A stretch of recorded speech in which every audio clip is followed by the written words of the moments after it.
नमस्कार। द तहलका खबर देख रहे हैं आप और मैं हूं आपके साथ हेमेंद्र चौधरी। उत्तर प्रदेश की धार्मिक नगरी है मथुरा और मथुरा के राधिका विहार में नेशनल हाईवे पर धड़ल्ले से मौत और हादसों को खुली दावत दे रहा है एक हॉस्पिटल जिसका नाम है Mathura neuro super speciality hospital.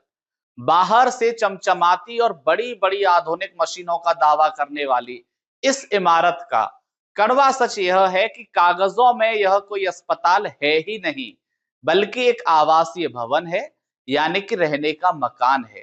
नियमों और कायदों का खुला मखौल उड़ाते हुए इस रिहायशी कोठी में वर्षों से अस्पताल का काला कारोबार फल फूल रहा है।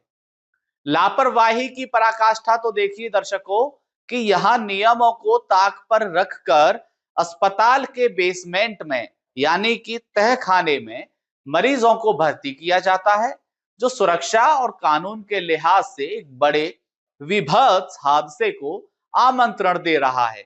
जब इस गंभीर मुद्दे पर आवास विकास परिषद के अधिशासी अभियंता सूरजपाल से सवाल किया गया तो उन्होंने बेहद गैर जिम्मेदाराना तर्क दे दिया कि भवन स्वामी ने लैंड यूज चेंज करने के लिए आवेदन किया हुआ है। लेकिन सबसे बड़ा सवाल तो यही है कि क्या सिर्फ एक एप्लीकेशन लगा देने भर से किसी को भी रिहायशी मकान और बेसमेंट में अस्पताल चलाने का कानूनी हक मिल जाता है? आखिर मथुरा के मुख्य चिकित्सा अधिकारी ने इस गंभीर लापरवाही पर अपनी आंखें क्यों बंद कर ली? यह सिर्फ एक अवैध अस्पताल नहीं है, बल्कि यह आवास विकास परिषद के भ्रष्ट तंत्र और रसूखदारों के गठजोड़ का जीता जागता सबूत है। इस पूरे खेल की क्रोनोलॉजी को समझिए। सितंबर 2025 में जब इस अस्पताल की दूसरी मंजिल पर बिना किसी सरकारी स्वीकृति के अवैध निर्माण कार्य चल रहा था, तभी से लगातार क्षेत्रीय अभियंता नवीन कुमार, सहायक अभियंता कृपांशु द्विवेदी को पल पल की जानकारी देकर अवगत कराया जाता रहा। लेकिन इन दोनों साहबों के कानों पर जूं तक नहीं रहेगी। इसके बाद जनवरी और फरवरी 2026 में अधिशासी अभियंता सूरजपाल के दरवाजे पर दस्तक दी। उन्हें भी इस अवैध निर्माण से रूबरू कराया गया, लेकिन नतीजा क्या निकला? शून्य। अधिकारियों की सरपरस्ती में यह अवैध निर्माण बदस्तूर जारी रहा। हद तो तब पार हो गई जब मई 2026 में अधिशासी अभियंता सूरजपाल के व्हाट्सएप पर बकायदा इस अवैध निर्माण की तस्वीरें भेजी गई ताकि कोई बहाना ना रहे। लेकिन सबूत मोबाइल स्क्रीन पर तैरने के बावजूद साहब ने काम नहीं रुकवाया। अधिकारियों की इसी लापरवाही और विभाग की नाकामी की बदौलत आज यह अवैध निर्माण लगभग पूरा हो चुका है। नियम कहते हैं कि आवासीय भवन में कमर्शियल एक्टिविटी को रोकना इन अधिकारियों की पहली जिम्मेदारी है, लेकिन सालों से चल रहे इस अवैध खेल के आगे जेई नवीन कुमार, ए कृपांशु द्विवेदी और एक्सीएन सूरजपाल सबके सब कुंभकर्णीय नींद सोते रहे। अधिकारियों की इस घोर लापरवाही का सबसे ताजा और पुख्ता सबूत 22 जून को शाम ठीक 3:40 पर सामने आया, जब इस पूरे प्रकरण को लेकर आवास विकास परिषद के अधिशासी अभियंता सूरजपाल को फोन मिलाया और सीधा सवाल पूछा कि आखिर Mathura neuro super speciality hospital पर कोई कार्रवाई क्यों नहीं की जा रही। तो साहब का फिर से वही पुराना टेप बज उठा, लैंड यूज की फाइल चल रही है। लेकिन जब उन्हें उनकी जिम्मेदारी का एहसास कराया और कड़ा सवाल पूछा कि व्हाट्सएप पर फोटो मिलने और इतने वर्षों से आपकी नाक के नीचे रिहायशी मकान में अस्पताल चलने के बावजूद आपकी आंखें क्यों बंद रहीं? नियम के मुताबिक इसे रोकना आपकी ड्यूटी है, फिर ऐसा क्यों नहीं किया गया? इस तीखे सवाल पर अधिशासी अभियंता सूरजपाल के पास कोई जवाब नहीं था। साहब की बोलती ऐसी बंद हुई कि उन्होंने मीटिंग का बहाना बनाया और फोन काट दिए। यही है इन जिम्मेदार अधिकारियों की हकीकत।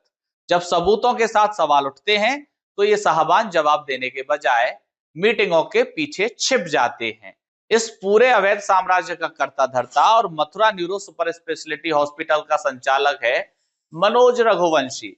यह शख्स खुलेआम अपने नाम के आगे डॉक्टर का टैग लगाता है, जबकि हकीकत यह है कि वह सिर्फ एक अस्पताल का संचालक है, कोई डॉक्टर नहीं है। तो फिर जनता और मरीजों को गुमराह करने के लिए यह फर्जी मुखौटा क्यों पहन रखा है? मथुरा न्यूरो के भवन में हो रही अनियमितता को ध्यान में रखते हुए प्रशासन की इस लापरवाही को देखकर मथुरा वृंदावन का वो खौफनाक मंजर याद आ जाता है जब 11 फरवरी को वृंदावन में उद्घाटन के दिन ही एक होटल में भीषण आग लग गई थी। उस वक्त अपनी खाल बचाने के लिए मथुरा वृंदावन विकास प्राधिकरण ने अगले ही दिन होटल को सील किया, जांच बिठा दी और एक अवर अभियंता दिनेश कुमार गुप्ता को सस्पेंड करके जनता को शांत कर दिया। आज उस अग्निकांड की कहानी को याद दिलाना इसलिए जरूरी है क्योंकि ठीक उसी तर्ज पर इस Mathura neuro super speciality hospital में भी हर रोज सैकड़ों मरीज और उनके तीमारदारों की जान को एक बारूद के ढेर पर बिठा कर रखा गया है। लेकिन इस पूरी कहानी का सबसे शर्मनाक और हैरान कर देने वाला पहलू अभी बाकी है। वृंदावन होटल अग्निकांड के समय खुद जिलाधिकारी चंद्र प्रकाश सिंह ने बयान दिया था कि बांके बिहारी की कृपा रही कि कोई जनहानि नहीं हुई। लेकिन अचरज की बात देखिए, आपदा में बांके बिहारी की कृपा खोजने वाले वही जिलाधिकारी चंद्र प्रकाश सिंह 27 फरवरी 2026 को ब्रजवासी लैंड्स इन में आयोजित हिंदुस्तान यंग अचीवर्स समारोह में मुख्य अतिथि बनते हैं और अपने ही हाथों से इसी अवैध अस्पताल के संचालक मनोज रघुवंशी को अवार्ड देकर सम्मानित करते हैं। क्या विडंबना है कि एक तरफ जिला प्रशासन अवैध निर्माण पर कार्रवाई की कागजी बातें करता है और दूसरी तरफ जिले के सबसे बड़े अधिकारी खुद ऐसे शख्स की पीठ थपथपाते हैं जो सालों से जनता की जिंदगी को दांव पर लगाकर एक अवैध भवन में अस्पताल चला रहा है। इस प्रकरण में द तहलका खबर द्वारा मुख्य अग्निशमन अधिकारी मथुरा से बात की तो उन्होंने कहा, यदि बेसमेंट में मरीज भर्ती किए जाते हैं तो मैं एक बार दिखवा लेता हूं। भगवान ना करे अगर कल को इस अस्पताल में कोई ऊंच नीच हो गई तो उसमें जिम्मेदारी किसकी तय की जाएगी? क्या तब भी किसी कर्मचारी को बलि का बकरा बनाकर बड़े साहब अपने वातानुकूलित कमरे में बैठकर नया खेल रचेंगे? सवाल यह है कि सितंबर 2025 से लगातार सबूत मिलने के बाद मई 2026 में व्हाट्सएप पर फोटो देखने 22 जून 2026 को फोन पर मीटिंग का बहाना बनाकर भागने वाले अधिशासी अभियंता सूरज पाल, जे नवीन कुमार और ए कृपांशु द्विवेदी पर कार्रवाई आखिर कब होगी? और सबसे बड़ा सवाल यह है कि क्या जिलाधिकारी स्वयं ऐसे रसूखदारों को पुरस्कृत करके भ्रष्टाचार को मूक सहमति देते रहेंगे या फिर इस साठ गांठ के सिंडिकेट पर कोई कड़ी नकेल कसी जाएगी? जवाब तो प्रशासन को देना ही चाहिए। आप देख रहे थे द तहलका खबर और मैं आपके साथ हेमेंद्र चौधरी।